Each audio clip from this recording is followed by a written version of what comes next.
وہ مصر کا ایک امیر بزنس مین تھا۔ ابھی اس کی عمر صرف 50 سال کے لگ بھگ تھی کہ ایک دن اس کو دل میں تکلیف کا احساس ہوا، اور جب اس نے قاہرہ کے سب سے بڑے ہسپتال میں اپنا علاج کرایا تو انہوں نے معذرت کرتے ہوئے اسے یورپ جانے کا کہا۔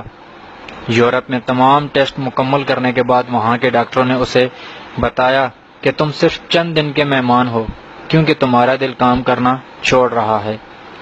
وہ شخص بائی پاس کروا کر مصر واپس آ گیا اور اپنی زندگی کے باقی دن گن گن کے گزارنے لگا۔ ایک دن وہ ایک دکان سے گوشت خرید رہا تھا جب اس نے دیکھا کہ ایک عورت کسائی کے پھینکے ہوئے چربی کے ٹکڑوں کو جمع کر رہی ہے۔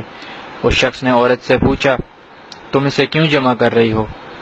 عورت نے جواب دیا کہ گھر میں بچے گوشت کھانے کی ضد کر رہے تھے، چونکہ میرا شوہر مر چکا ہے اور کمانے کا کوئی ذریعہ بھی نہیں ہے، اس لیے میں نے بچوں کی ضد کی بدولت مجبور ہو کر یہ قدم اٹھایا۔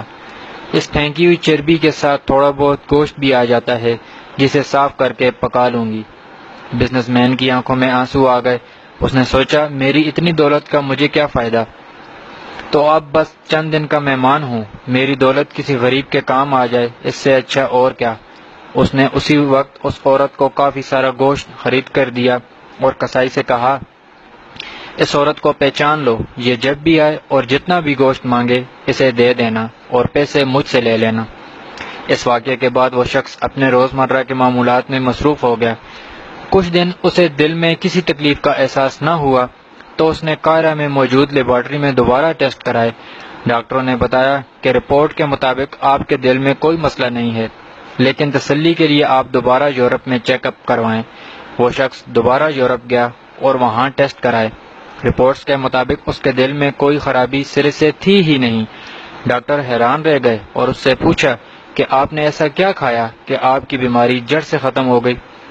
اسے وہ گوشت والی بیوہ یاد آئی اور اس نے مسکرا کر کہا، علاج وہاں سے ہوا جس پر تم یقین نہیں رکھتے۔ بے شک میرے نبی صلی اللہ علیہ وآلہ وسلم نے سچ کہا تھا کہ صدقہ ہر بلا کو ٹالتا ہے۔